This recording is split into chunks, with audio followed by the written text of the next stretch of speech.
और इनके सबके 11,000 जीवित लोगों के वोट काटने के लिए भारतीय जनता पार्टी ने इलेक्शन कमीशन में अप्लाई कर दिया।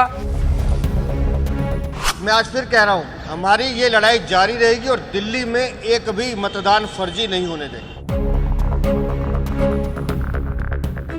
दिल्ली में वोटरों के नाम काटने को लेकर सियासत तेज हो गई है। आपने बीजेपी पर वोटरों के नाम काटने को लेकर आरोप लगाए हैं। इस पर अब बीजेपी भी मैदान में उतर गई है। बीजेपी साफ कह रही है कि दिल्ली में फर्जी लोगों को मतदान नहीं करने दिया जाएगा। वो किसी फर्जी मतदाता को वोट नहीं डालने देगी। इसके लिए उन्होंने चुनाव आयोग में 5,000 पन्नों की लिस्ट पेश की है। दिल्ली में अगले साल की शुरुआत में चुनाव होने हैं, जिसके लिए राजनीतिक दल अभी से चुनावी मोड में आ गए हैं। इस बार का चुनाव सीधे तौर पर बीजेपी और कांग्रेस के बीच माना जा रहा है। दिल्ली चुनाव दोनों राजनीतिक दल के लिए कई मायनों में महत्वपूर्ण है। जहां बीजेपी दिल्ली में राजनीतिक सूखे को खत्म करना चाहती है, तो वहीं आप इस चुनाव में भ्रष्टाचार के आरोपों की पहचान से उभरना चाहती है।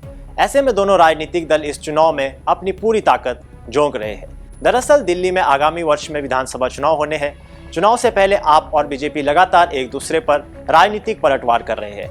दिल्ली में पहले दोनों दलों के एक दूसरे पर आरोप लगाते हुए पोस्टर रिलीज किए, तो वहीं दोनों पार्टियों ने ऑटो चालकों को रिझाने के लिए एक साथ कई वादे किए। अब इसी कड़ी में आपने बीजेपी पर अपने मतदाताओं का सूची से नाम हटाने का आरोप लगाया है। आपने 3,000 पन्नों के दस्तावेज में बीजेपी के खिलाफ सबूत पेश किए हैं, जिसमें आरोप है कि बीजेपी बड़े पैमाने पर वोटर्स के नाम लिस्ट से कटवाने की साजिश रच रही है।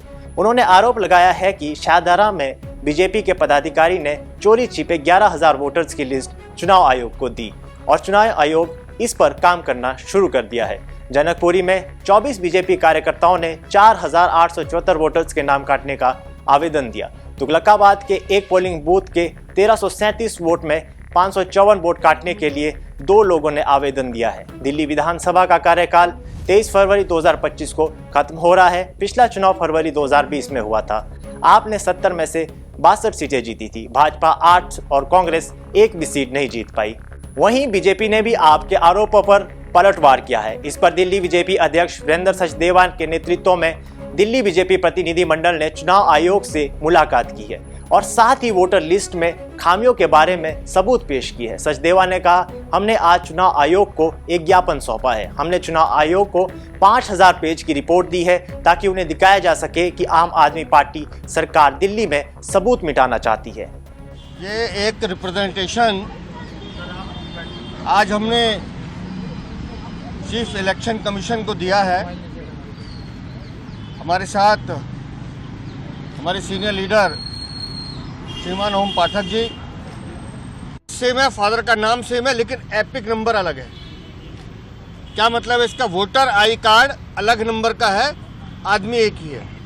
और ऐसे 5,000 पेज हमने आज इलेक्शन कमीशन को दिए हैं, ये दिखाने के लिए कि दिल्ली में मैंडेट को कैसे छीनना चाहती है आम आदमी पार्टी की सरकार, कैसे लोकतंत्र की हत्या करना चाहती है, कैसे अवैध रोहिंग्या और बांग्लादेशियों को पालने का काम कर रही है। और इसके खिलाफ मैं आज फिर कह रहा हूं, हमारी ये लड़ाई जारी रहेगी और दिल्ली में एक भी मतदान फर्जी नहीं होने देंगे। दिल्ली में फर्जी वोटरों पर राजनीति तेज हो रही है। दिल्ली में जहां आप और बीजेपी वोटरों के नाम काटने के पीछे अपनी अपनी दलीलें दे रहे हैं, तो दूसरी ओर चुनाव आयोग की कार्यप्रणाली भी सवालों के घेरे में आ गई है। चुनाव आयोग ने दिल्ली में वोटर लिस्ट के स्पेशल समरी रिवीजन के संबंध में आम आदमी पार्टी और भारतीय जनता पार्टी की चिंताओं और सवालों को लेकर निर्देश जारी किया है। आयोग ने दिल्ली के मुख्य चुनाव अधिकारी को निर्देश दिया है कि वो इन चिंताओं को दूर करें और चुनाव से पहले वोटर लिस्ट को अंतिम रूप देने में पारदर्शिता सुनिश्चित करें। बहरहाल दिल्ली में अगले साल चुनाव होने वाले हैं। इससे पहले राजनीतिक दल अपने वोट बैंक को साधने के लिए रणनीतिक तौर पर नीतियां बनाने में जुटे हैं। ऐसे में दोनों दल एक दूसरे पर आरोप प्रत्यारोप की राजनीति कर रहे हैं। आने वाले चुनाव में दिल्ली की राजनीति में क्या बदलाव होते हैं, कौन राजनीतिक दल किस पर हावी होता है, इन सब खबरों को जानने के लिए देखते रहिए पंजाब केसरी टीवी।